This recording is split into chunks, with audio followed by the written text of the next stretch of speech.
जी हाँ, नमस्कार। मैं हूँ संतोष कुमार द्विवेदी। हमारे इस YouTube channel Santosh Kumar Dwivedi official पर आप सभी का स्वागत, वंदन एवं अभिनंदन है। आइए आज बहुत ही रोचक कहानी लेकर के हाजिर हूँ। जी हाँ, कहानी सुनाने से पहले आप सभी से निवेदन है कि जिन्होंने अब तक हमारे इस चैनल को सब्सक्राइब नहीं किया है वो सब्सक्राइब कर लें, वीडियो को लाइक करें और इस जानकारी को अन्य दोस्तों के पास अवश्य भेजें ताकि उनको भी इस जानकारी का फायदा हो सके। जी हाँ, आज की कहानी का शीर्षक है गरीब लड़की, माता जगदम्बा और गणेश की करुणामय कहानी। जी हाँ, लेकर हाजिर हूँ, जिसे प्रस्तुत कर रही हैं आदरणीय बबली पांडे। नमस्कार, धन्यवाद। नमस्कार, आप सबको नव वर्ष की हार्दिक शुभकामनाएं। इसी के साथ लीजिए एक बार फिर से मैं बबली उपस्थित हूँ आप सबके समक्ष एक रोचक कहानी लेकर। इस कहानी का शीर्षक है सती और भगवान। दो दंपति अपने बच्चे के साथ रहा करते थे। दोनों मिलकर अपनी बच्ची राधा का बड़े प्यार से लालन पालन कर रहे थे। साथ ही उसकी माँ को राधा को लेकर अनेकों चिंताएं थी। राधा को भी अपनी माँ से बहुत प्यार था। राधा हमेशा अपनी माँ के साथ ही रहा करती थी। एक दिन क्या हुआ कि राधा को अचानक डर सा लगा, वह रोने लगी। उसकी आंखों में आंसू देखकर उसकी माँ ने पूछा, बेटा रो क्यों रही हो, क्या बात हो गई? राधा ने कहा, माँ तुम मुझे छोड़कर तो नहीं जाओगी? राधा की माँ को क्या पता था कि राधा को ऐसा क्या क्यों रही, क्या हुआ? राधा की माँ ने हंसकर कहा, अरे मैं तुम्हें छोड़कर कहाँ जाऊंगी? ऐसी कौन सी माँ होगी जो अपने बच्चे को छोड़कर जाएगी? अच्छा चल अब खाना खा ले। राधा की बापू ने कहा खाना खाने को, फिर भी राधा अपनी जिद पर ही अड़ी रही। जब तक मुझे खाना अपने हाथों से माँ न खिलाएगी तब तक मैं खाना नहीं खाऊंगी। राधा की माँ ने समझाया, बेटा जब तू बड़ी हो जाएगी, ससुराल जाएगी, तब तुझे कौन खाना खिलाएगा? राधा ने हंसकर कहा, राधा की माँ ने कहा, नहीं बेटा, अच्छे बच्चे ऐसा नहीं करते, अच्छे बच्चे बड़ों की बात माना करते हैं। फिर भी राधा ने कहा, नहीं चाहे कुछ भी हो जाए, आप भी आकर माँ भी खाना खिलाएंगे। राधा की माँ ने हंसकर कहा, अच्छा ठीक है बाबा, चलो अभी खाना खा लो। राधा की माँ ने राधा को बड़े प्यार से अपने हाथों से खाना खिलाया। तब पश्चात राधा के बापू ने राधा को सोने को कहा, तो राधा ने कहा, जब तक मुझे माँ न सुलाएगी तब तक मैं नहीं सोती। राधा के बापू ने कहा, बेटा देर रात हो गई है, अब सो जाओ। आखिरकार राधा को, उसकी माँ को राधा को सुलाना ही पड़ा। आप सबको पता है कि यदि कुछ ऐसा होने वाला रहता है तो किसी न किसी को अपने घर परिवार में एहसास हो ही जाता है कि कोई ना कोई घटना होने ही वाली है। ठीक उसी प्रकार राधा को रात में नींद नहीं आ रही थी, उसे डर सा लग रहा था। राधा अचानक चीखने लगी, माँ माँ तुम कहाँ हो? राधा की माँ ने कहा, बेटा क्या हुआ तुझे? मैं तो तेरे पास नहीं हूँ, अब सो जा। राधा ने कहा, माँ मुझे तो नींद नहीं आ रही है। राधा की माँ ने कहा, ऐसा क्यों बेटा? राधा ने कहा, न जाने मुझे क्यों डर सा लग रहा है, जैसे लग रहा है माँ तुम्हें कुछ होना चाहती। राधा की माँ ने कहा, पगली मुझे क्या हो सकता है भला, चल सो जा। थोड़ी देर बाद दरवाजा खटखटाने की आवाज आई। राम सिंह दरवाजा खोल। मैं शेर सिंह, मैं तेरे सारे गहने लेकर ही जाऊंगा। अंदर से आवाज न आने पर शेर सिंह दरवाजा तोड़ने लगा। तभी अंदर से दरवाजा खटखटाने की आवाज सुनकर राम सिंह की पत्नी ने कहा, ये दरवाजा खटखटाने की आवाज कहां से आ रही है? चलो चलकर देखते हैं।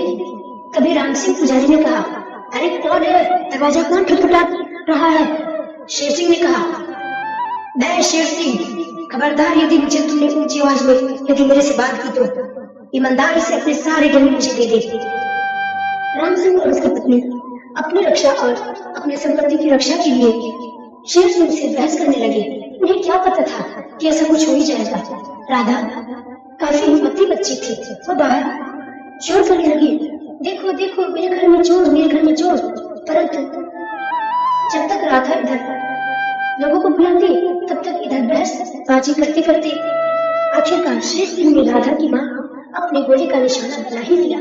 राधा की माँ कराते हुए राधा के बापू से कहा, आप राधा का भरपूर ख्याल रखना। आप राधा को किसी भी कमी का एहसास मत होने देना। आप माँ का प्यार उसे देना। आपको तो पता है कि राधा बिटिया काफी जिद्दी है। आप उसका भरपूर ध्यान रखना। राधा के बापू से राधा की मां ने वचन लेकर अपने प्राण त्याग दिए। राधा छोटी सी बच्ची से क्या पता था कि उसकी माँ कहाँ गई। एक दिन बीत गए, 2 दिन बीत गए। जब राधा को अपनी माँ का प्यार नहीं मिला तो राधा काफी उदास रहने लगी, रोने लगी। उसने अपने बापू से पूछा, बापू मेरी माँ कहाँ है, कहाँ है, बताओ ना बापू, आप बोलते क्यों नहीं। राधा के बापू इतने दुखी थे कि उनके मुंह से बोलते नहीं निकलती। अंत में राधा के बापू ने राधा को बड़े प्यार से समझाया, बेटा आओ चलो खाना खा लो। राधा पहले से तो जिद्दी थी ही, लेकिन राधा को अपनी माँ का प्यार न मिलने पर राधा और भी जिद्दी हो चुकी थी। राधा ने कहा, नहीं, जब तक मेरी माँ नहीं आ जाती मैं खाना नहीं खाऊंगी। ऐसे ही तीसरा दिन भी बीत गया। फिर भी राधा ने पूछा, बापू बोलो ना, मेरी माँ कहाँ रहती है। राधा के बापू के आंखों में आंसू थे। उन्होंने कहा, बेटा तुम्हारी माँ जगदम्बा की सेवा में गई बेटा। राधा ने कहा, माँ जगदम्बा कहाँ रहती है। राधा के बापू ने कहा, बेटा माँ जगदम्बा आकाश में रहती है। राधा ने कहा, मैं जाऊँ क्या बापू। राधा के बापू ने कहा, नहीं बेटा, वहाँ कोई नहीं जा सकता, वहाँ जाना कठिन है। राधा ने पूछा, तो फिर माँ कैसे चली गई। बेटा बस वो चली गई, अब हम सब नहीं जा सकते। फिर भी राधा ने जिद की। राधा एक भी न मानी। राधा खुद चीखने चिल्लाने लगी, माँ माँ तुम कहाँ हो, कहाँ हो माँ, क्या तुम्हें मेरी याद नहीं आती माँ, कहाँ हो। खूब रोने लगी। तभी माँ जगदम्बा से रहा न गया। माँ जगदम्बा ने सोचा कि क्यों न मैं उस बच्ची पर अपना प्यार और दुलार, अपनी ममता बरसाकर अपने आप को ठंडक महसूस करूं। यह सोचकर माँ जगदम्बा पृथ्वी लोक पर आने पर विवश हो गई। राधा के दुख को न देखा गया। आखिरकार माँ जगदम्बा को उसकी माँ का रूप लेकर आना ही पड़ा। जब माँ जगदम्बा ने राधा को आवाज लगाया, राधा राधा बेटा, राधा आप चल, क्यों रो रही हो, ऐसे नहीं रोती बेटा। तभी राधा ने अपनी माँ की आवाज सुनकर, उनका प्यार पाकर अपनी माँ के गले लगकर और फूट फूट कर रोने लगी। माँ तू कहाँ थी, माँ तुम कहाँ रहती हो। माँ आपको पता नहीं, मैंने 3 दिनों से खाना तक नहीं खाया, आपको मेरी याद नहीं आती, आप कहाँ चली गई थी मुझे छोड़कर। राधा की इन बातों को सुनकर माँ की आंखों में भी आंसू आ गए। माँ ने कहा, बेटा मैं वहाँ रहती हूँ जहाँ कोई नहीं जा सकता। राधा ने कहा, बापू ने कहा है कि माँ जगदम्बा की सेवा में गई है। माँ ने कहा, हाँ बेटा तुम्हारे बापू ने सत्य ही कहा है, मैं माँ जगदम्बा की सेवा में। अच्छा बेटा तुमने 3 दिनों से खाना नहीं खाया। अच्छा मैं तेरे लिए खाना लाती हूँ। माँ जगदम्बा क्या नहीं कर सकती। क्षण भर में राधा के लिए मनपसंद पकवान वहाँ पर माँ जगदम्बा ने ला दिया। माँ जगदम्बा के पूछने पर कि आज मेरी राधा बेटी क्या खाएगी, तो राधा ने कहा, आपके हाथ का बना हुआ खीर, क्योंकि राधा को तो पता ही नहीं था कि माँ जगदम्बा है। माँ जगदम्बा ने राधा की इच्छाएं पूरी की, अपने हाथों से उसे खीर खिलाया, उसे अच्छे कपड़े पहनाए। राधा ने उसके बाद बड़े प्यार से राधा से कहा, बेटा अब मैं जाऊँ। राधा ने कहा, नहीं माँ मुझे भी ले चलो ना, चलो ना माँ। माँ ने कहा, नहीं बेटा वहाँ तुम नहीं जा सकती। राधा ने कहा, माँ मैं भी आपके साथ माँ की सेवा में चलूंगी। माँ ने कहा, नहीं बेटा अभी तो तुम बहुत छोटी है, अभी तो तेरे खेलने कूदने की उम्र है बेटा, तुम नहीं जा सकती। और अच्छे बच्चे सबकी बात माना करते हैं, मानोगी ना। राधा ने कहा, हाँ मैं बस आपकी बात मानूंगी। माँ ने कहा, नहीं बेटा मेरी नहीं, तुम्हें अपने बाप की भी बात माननी होगी, मानोगी ना। राधा ने कहा, हाँ अच्छा आओ, अब मैं तुझे अच्छे अच्छे नए नए कपड़े पहनाती हूँ, ये देखो कितने अच्छे कपड़े लाए। राधा को माँ जगदम्बा ने अपने हाथों से नए कपड़े पहनाए और बड़े प्यार से सुलाकर माँ जगदम्बा वहाँ से अंतर्धान हो गई। जब भगवान शिव शंकर के पूछने पर कि अरे आप कहाँ थे, तो माँ जगदम्बा ने बताया कि पृथ्वी लोक पर एक राधा नाम की छोटी सी बच्ची अपनी मौत की याद में बहुत तड़प रही थी, रो रही थी। मुझसे उसका दुख देखा न गया, मैं वहां चल पड़ी। भगवान शिव शंकर ने यह बात सुनकर उन्हें खूब सारी बधाइयां दी। उन्होंने कहा, धन्य है आप जैसी माँ, यदि आप जैसी माँ हर बच्चे को मिल जाए तो हर बच्चा अपनी माँ की ममता का एहसास ही नहीं कर पाएगा। बहुत खुशनसीब है मेरी राधा, जिन्हें आप जैसी माँ का ममता, आप जैसी माँ का स्नेह मिला। आप इसी तरह अपना स्नेह और अपनी ममता हर बच्चे पर बरसाते रहे। बस इतना कहकर भगवान श्री शंकर चुप हो गए। उसके बाद जब राधा की नींद खुली तो राधा ने बापू को सारी बात बताई। राधा के बापू ने कहा, बेटा तुम इतनी भाग्यशाली हो कि तुमसे मिलने स्वयं मां जगदम्बा आई। इतना कहकर राधा अपनी सहेलियों के साथ खेलने चली गई। अपनी सहेलियों के साथ खूब खेलते हुए राधा ने जब देखा कि अब काफी देर हो रही तो राधा ने कहा कि नहीं, मेरे बापू मेरी राह देख रहे होंगे, मैं चलती हूँ। अच्छा इतना कहकर जाने लगी। सहेलियों से कहा, कल फिर आना। राधा की सहेलियों ने कहा, मैं कल नहीं आ सकूंगी। राधा ने पूछा क्यों? क्योंकि कल रक्षाबंधन है ना, हम सब अपने भाई की कलाई में राखी बांधेंगे, इसलिए हम सब नहीं आएंगे। राधा ने कहा, मैं भी अपने भाई को राखी बांधूंगी। सारी सहेलियां राधा की मजाक बना दी। सबने कहा, अरे राधा तुम्हारे तो कोई भाई है ही नहीं, और हंसकर खिलखिलाते हुए सारी सहेलियां वहां से चल पड़ी। राधा तो अब फिर से एक बार फिर अपने मन में ठान ली कि कल मैं अपने भाई को राखी कैसे बांधूंगी। और माँ से बोलने लगी, माँ कल रक्षाबंधन है, मुझे भाई चाहिए, कल अपने भाई को राखी बांधूंगी। तभी वो एक हाथी को जाते हुए देखी। हाथी को जाते हुए देखा तो राधा ने उसे प्रणाम किया, और जिधर जिधर हाथी जा रहा था उधर उधर राधा जाने लगी। आखिरकार वो खंडहर के पास राधा को ले गया और हाथी ने भगवान श्री गणेश का रूप धारण किया। तभी राधा ने उन्हें प्रणाम किया और बोला, गणपति बप्पा आप कुछ बोलते क्यों नहीं? आप यहाँ क्यों रहते हैं? आप खंडहर में क्यों रहते हैं? आपका घर नहीं है? आप मेरे से बात करो ना गणपति बप्पा, करो ना। खूब बोलती है। नहीं करने पर राधा बोलती है, जब तक आप बात नहीं करेंगे मैं यहाँ से नहीं जाऊंगी। क्या करूंगी, बैठ जाती है। फिर भगवान श्री गणेश राधा को बोलते हैं, राधा बेटा क्या तुम मुझसे नाराज हो? मुझसे क्या चाहती है? राधा ने कहा, गणपति बप्पा कल रक्षाबंधन है, मैं चाहती हूँ कि आप मेरे लिए एक भाई भेज दे ताकि मैं उन्हें राखी बांध सकूं। गणपति बप्पा ने कहा, अच्छा तुम्हें ये चाहिए, ठीक है, कल तेरे घर पर भाई आएंगे, जिनको सबसे पहले अपने दरवाजे पर देखना, उन्हें अपना भाई मानकर राखी बांध देना, तो तुम्हारे भाई हो जाएंगे। इतना कहकर उन्होंने राधा को घर जाने को कहा। राधा बहुत खुश हुई और घर की ओर चल पड़ी। इधर माँ जगदम्बा ने भगवान श्री गणेश को याद दिलाया कि आपको याद है ना कि आपको वरदान दिया गया था कि आप पृथ्वी लोक पर एक मानव कन्या के भाई बनेंगे, मानव अवतार लेकर उसके पास स्वयं जाएंगे और उसे राखी बंधवाएंगे। भगवान श्री गणेश ने कहा, मैं जरूर जाऊंगा ना, मैं जरूर जाऊंगा। और उन्होंने अपना धर्म निभाया। रक्षाबंधन के दिन राधा अपने भाई का इंतजार कर ही रही थी कि उसके दरवाजे पर एक नौयुवक आकर खड़ा हो गया। उन्होंने राधा को आवाज लगाई, राधा बहन। राधा बहुत खुश हुई, भैया आप यहाँ?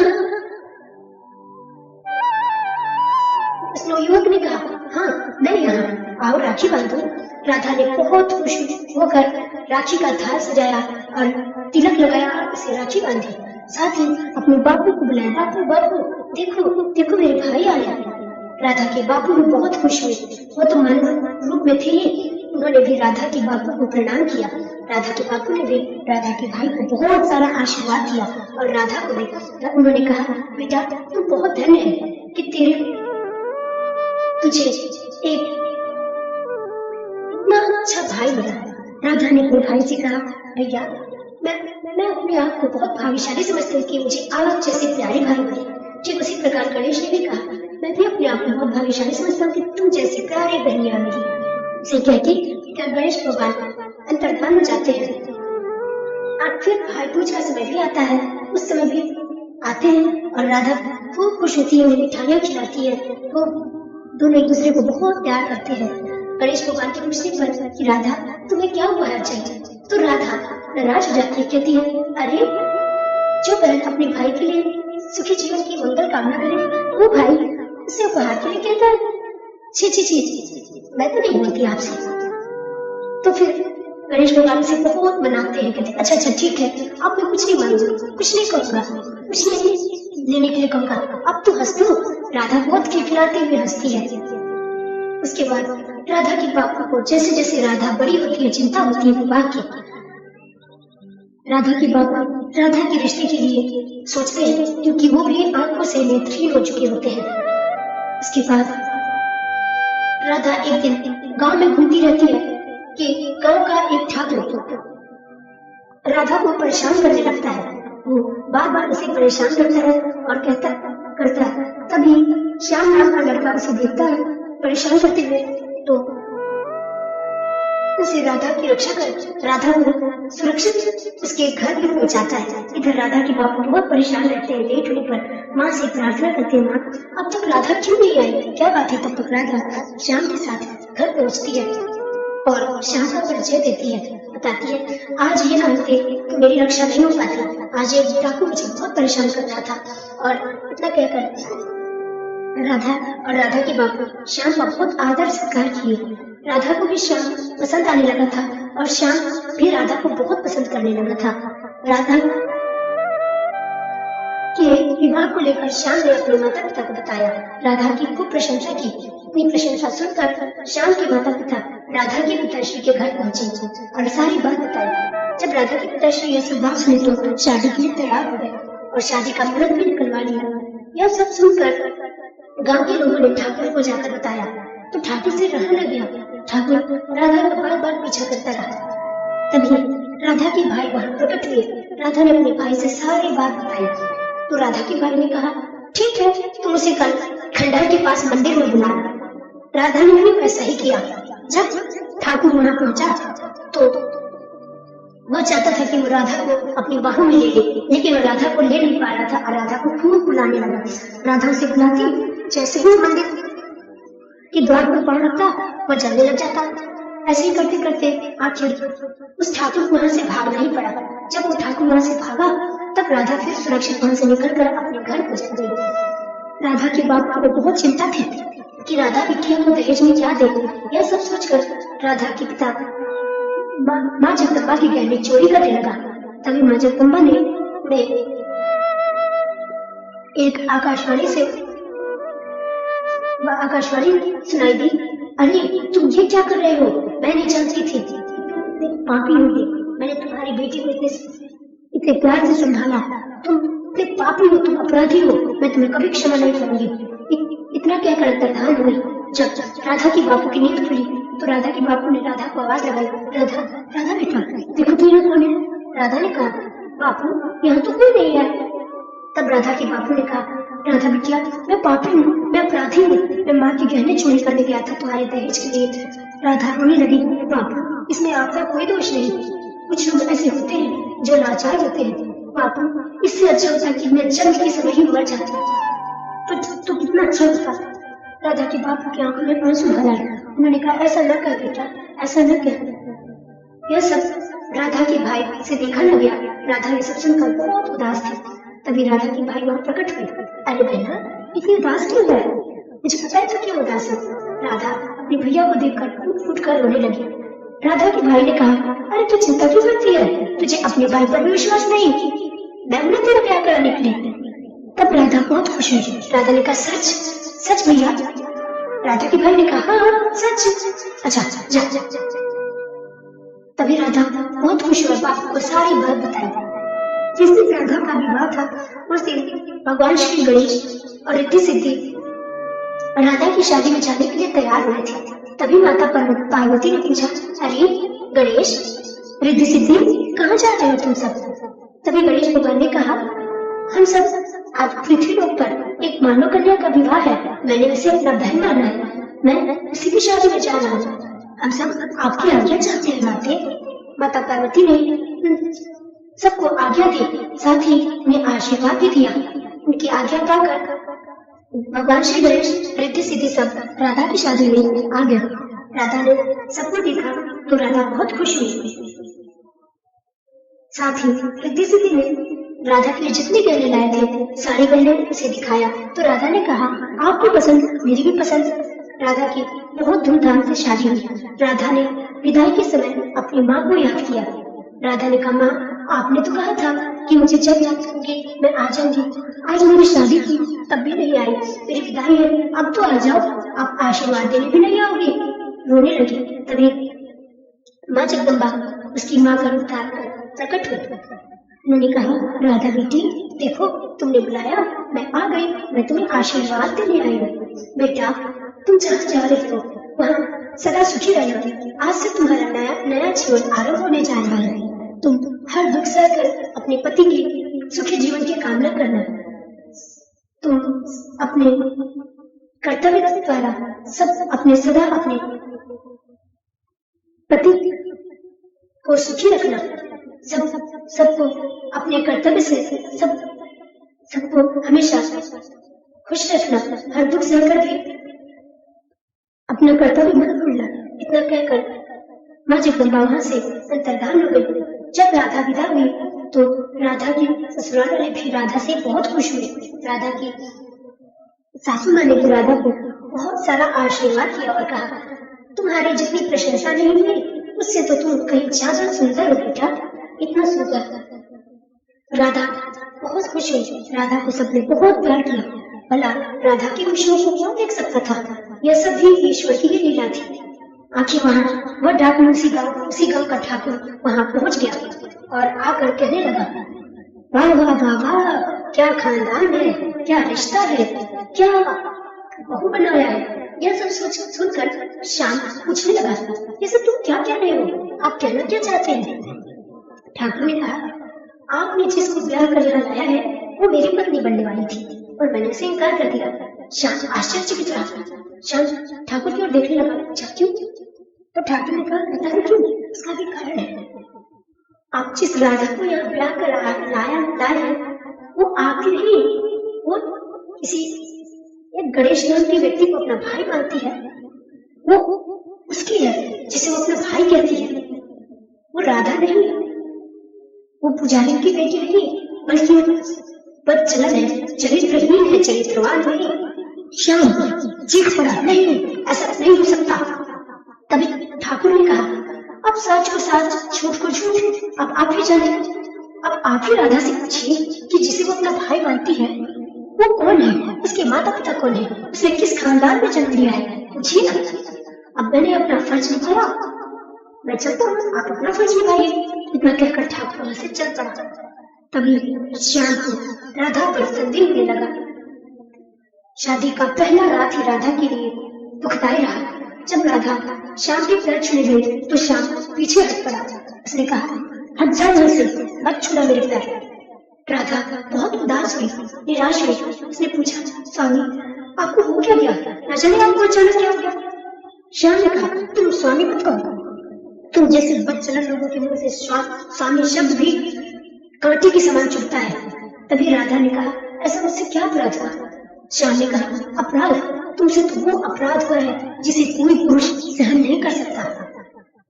तभी राधा ने सारी बात पूछी तो श्याम ने उनसे पूछना शुरू किया, तुम बताओ कि कौन है जिसे तुम अपना भाई मानती हो? क्या खानदान है उसका? उसके माता पिता कौन है? तभी राधा ने कहा, मैं अपनी माँ को साक्षी मानकर कहती हूँ कि एक गणेश नाम के मानो मेरे भाई बनकर आते हैं, मैं उन्हें राखी बांधती हूँ।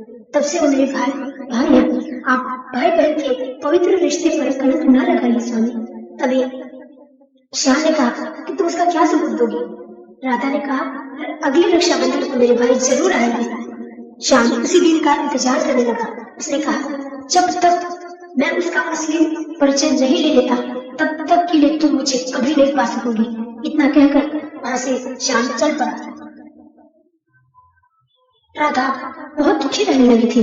जब रक्षाबंधन आया उस दिन राधा की सासू ने साथ ही और भी कई लोग आए। राधा को उनसे आशीर्वाद देने को कहा। साथ ही राधा की सासू ने राधा के लिए ढेर सारे गहने बनवाए। राधा उन सब गहने को देखकर रोने लगी। राधा ने कहा, माँ हमारे गहने तो हमारे पति हैं। फिर भी राधा की सासू माँ नहीं समझ पाई। राधा की सासू माँ ने कहा, बेटा मैं तो उस दिन की प्रतीक्षा में हूँ जब तेरी गोद भरेगी, तब मैं तुझे हीरे मोतियों से लाद दूंगा। देखो तो तू कितनी सुंदर लग रही है। तभी श्याम वहां पहुंच गया। श्याम ने कहा, आज रक्षाबंधन है ना, आज तुम्हारा इम्तिहान है, देखता हूँ कि तुम्हारा भाई आता है या नहीं। राधा बोली, स्वामी, आज मुझे विश्वास है कि मेरा भाई जरूर आएगा। और राखी का थाल सजाने लगी। तभी राधा की सासू ने पूछा, राधा, अरे बहू, राधा बेटी, ये राखी का थाल? तभी राधा ने कहा, हाँ माँ, आज मेरे भाई आएंगे। तभी राधा की सासू माँ बहुत खुश हुई। उन्होंने कहा, ये तो बहुत खुशी की बात है, एक भाई के लिए, एक बहन के लिए उसका भाई तो सब कुछ है। इतना कहकर वो वहां से हट गई। सुबह से शाम हो गई जब राधा ने देखा कि उसके भाई नहीं आए और गणेश भगवान को भी सब नहीं देखा जा रहा था। और राधा से राखी बंधवाने और अपना परिचय देने वहां जा रहे थे कि तभी भगवान ने उन्हें रोका। अरे तुम कहाँ जा रहे हो? उन्होंने कहा, काकाश्री, मैं अपनी पृथ्वीलोक में राधा रानी की मानव कन्या को अपनी बहन माना है और उसके घर परिवार ने उस पर झूठा कलंक लगाया है, उसकी और मेरी पवित्र प्रेम पर। तब मैं उसी कलंक को मिटाने जा रहा हूँ, उससे राखी बंधवाने जा रहा हूँ। तभी उन्होंने कहा, तुम उसके कलंक को मिटाने नहीं बल्कि उसकी मांग की सिंदूर पोंछने जा रहे हैं। गणेश भगवान को सुनकर चकित रह गए। मैं अपनी बहन का सुहाग उठाने जाऊंगा, ये कैसा कह रहे हैं? तभी उन्होंने कहा कि आपको वरदान दिया गया था कि आप स्वयं मानव बनकर एक मानव कन्या के भाई बनेंगे और जब भी लोगों को शंका होगा आप और उसके प्रेम पर और आप जाकर अपना असली परिचय दें, उसी दिन तुम्हारी बहन के सुहाग का अंतिम दिन होगा। यह सुनकर गणेश चीख पड़ा, बहुत उदास हुआ, आखिर विवश था, नहीं जा पा रहा था। राधा शाम हो गया। अंत में राधा को अपने भाई की तलाश में जाना ही पड़ा। जब वो बाहर गई तब राधा की करुण पुकार सुनकर गणेश को वहां आना ही पड़ा। राधा रो रोकर कहने लगी, भाई, आज तुम्हें हो क्या गया है? आपको पता नहीं, मेरे घर में मेरे पति मुझ पर संदेह कर बैठे हैं, आप जाकर उनका परिचय क्यों नहीं दे देते?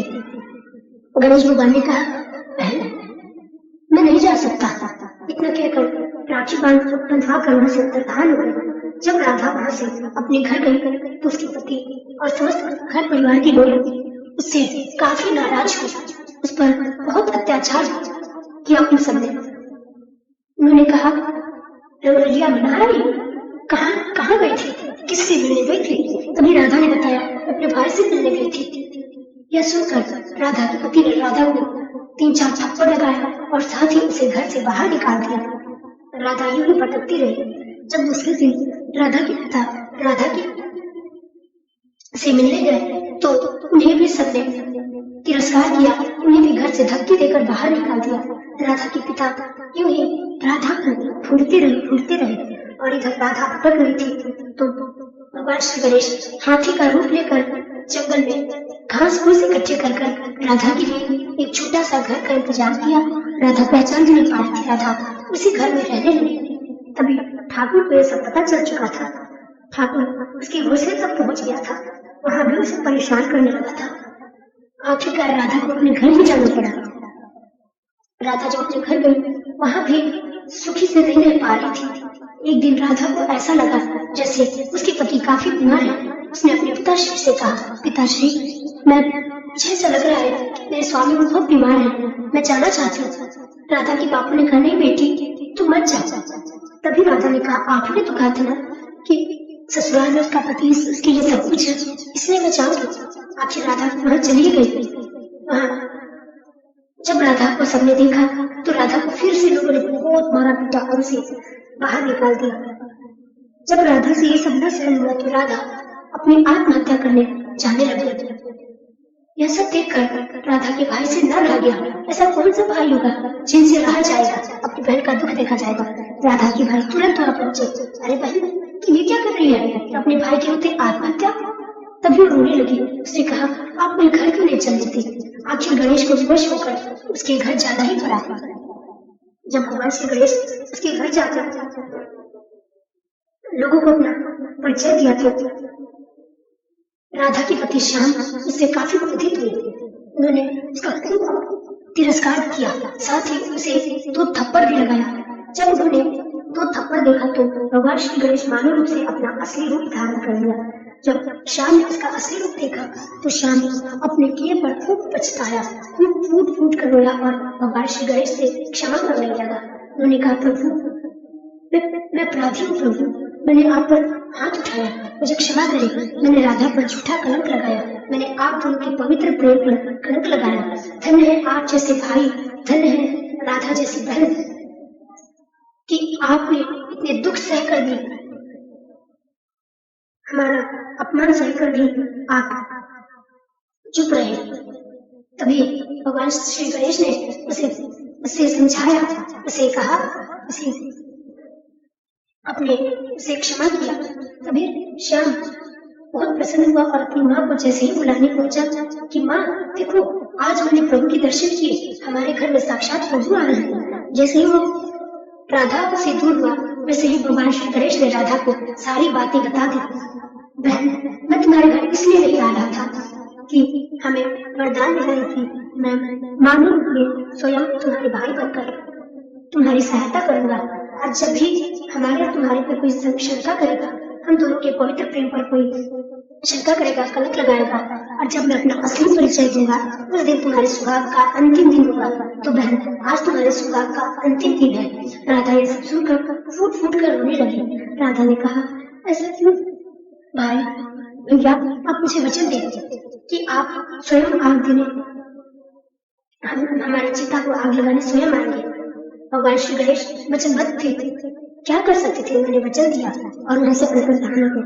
जैसे ही राधा की सासू माँ वहां पहुंची, जब देखा कि यहाँ कोई नहीं है राधा के सिवाय, तो सब लोग अपने आप में खूब पश्चाताप किया और राधा को सबने खूब प्यार किया। राधा अपनी बातों को मन में ही रखी थी। उस दिन राधा को सबने राधा से माफी मांगी और रात में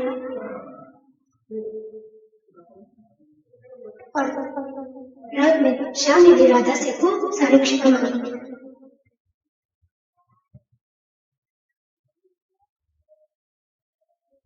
उस दिन राधा बहुत खुश थी जब सबको पता चला कि सूर्य उदय नहीं हो रहा है।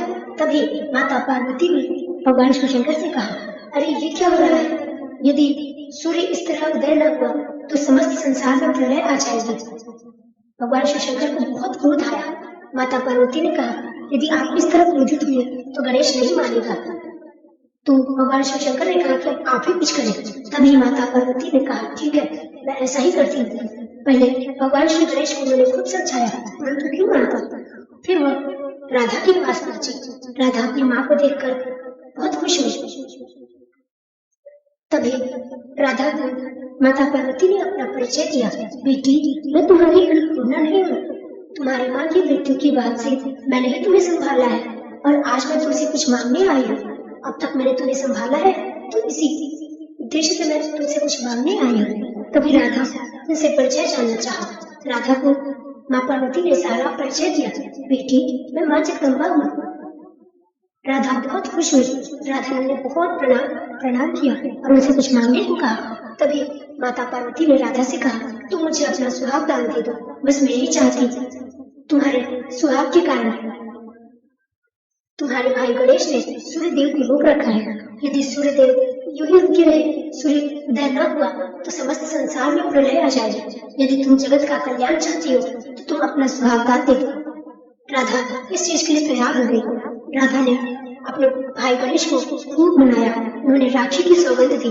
उसने कहा, भैया, जगत के कल्याण के लिए सूर्य को उगने दो।